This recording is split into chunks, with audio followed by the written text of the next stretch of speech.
I want to do a little series on the Gospel of Romans. The Gospel is how to be saved, how to pass the judgment. And the first topic that I want to cover is the fact that the Gospel is found in the book of Romans. This is a huge thing because it tells us what is in the gospel and what is not in the gospel. When I was brand new to the Messianic movement, the movement was all about Jewish evangelism at that time, and I learned that there was only one gospel, that the Jews in the Old Testament were saved in exactly the same way as the Gentiles in the New Testament. And I thought about that and I said, oh, I've got a great idea. All I have to do is take one of my gospel tracts that has all these New Testament verses and how to be saved, and find the same information in the Old Testament and plug it in, and then I could use these tracts and get all the Jews saved. Well, didn't quite work out that way, but what I did find is, first of all, I was able to find that information in the Old Testament, because that's absolutely true. The gospel of the New Testament is exactly the same gospel as the gospel of the Old Testament. Paul states it right in the beginning of Romans that he got all this information from the Torah and the prophets, okay, which is the Old Testament. And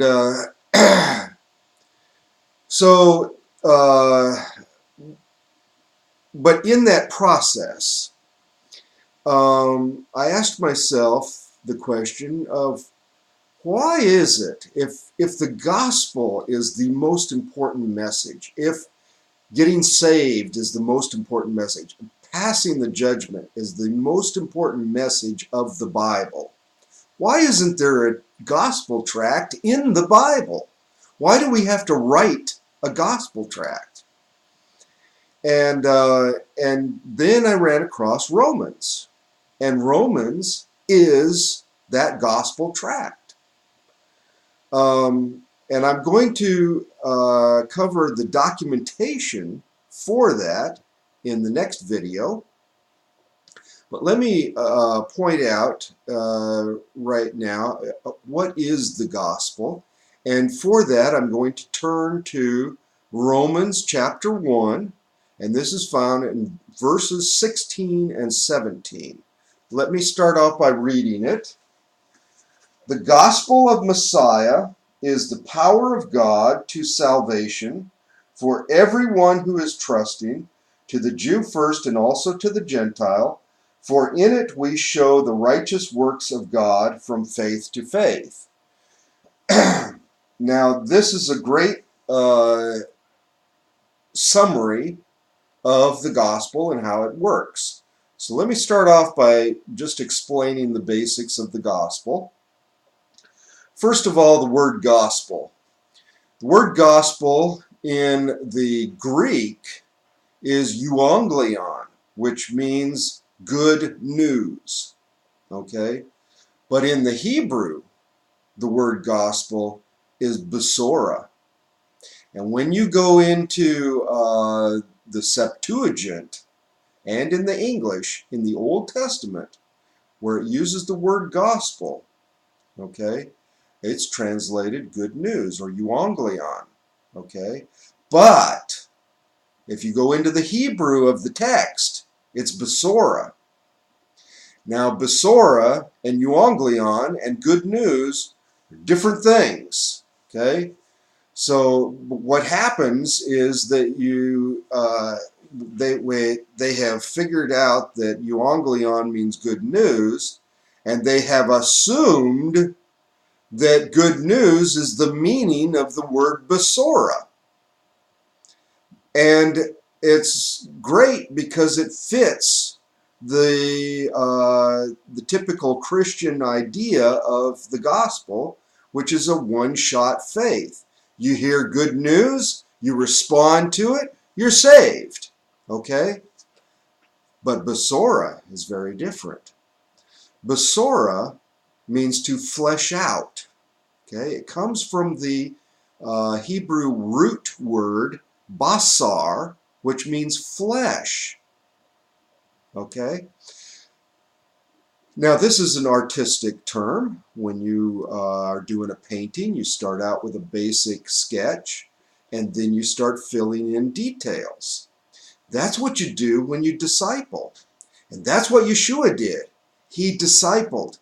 He didn't go around and give a message and say, okay, you're all done now because you're saved. No, his message, if you look in the Sermon on the Mount, what does it say at the end? He says, if you listen to my words and do what I say, you'll be saved. Okay? In other words, if you join my discipling group and get discipled, you'll be saved, because it's a long process for salvation. And that's exactly what it says right here in this passage.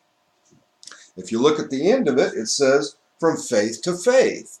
Well, that's a Hebraic term for a long process of faith. You have a little bit of faith here, and another piece, and another piece, and another piece. And as you get discipled, you learn to change your actions. See? So that's a very different concept of salvation than what you may have been used to.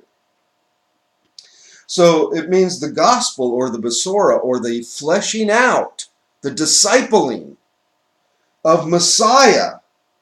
In other words, he's getting his information from Romans from Yeshua. Yeshua discipled his disciples. That's what you read in the Bible, okay? And this is the power of God to salvation. Salvation, what's salvation? Salvation is being delivered from something. From what? You're being delivered from the judgment, okay? For everyone who is trusting. So trusting, or faith, is the key to salvation. What is faith? Faith is receiving from God. Okay? So we're going to trust in God. We're going to receive things from Him. And as we go through the discipling process, He's going to give us something. We're going to receive it. He's going to give us something else. We're going to receive it and respond to it. Okay? This is trusting.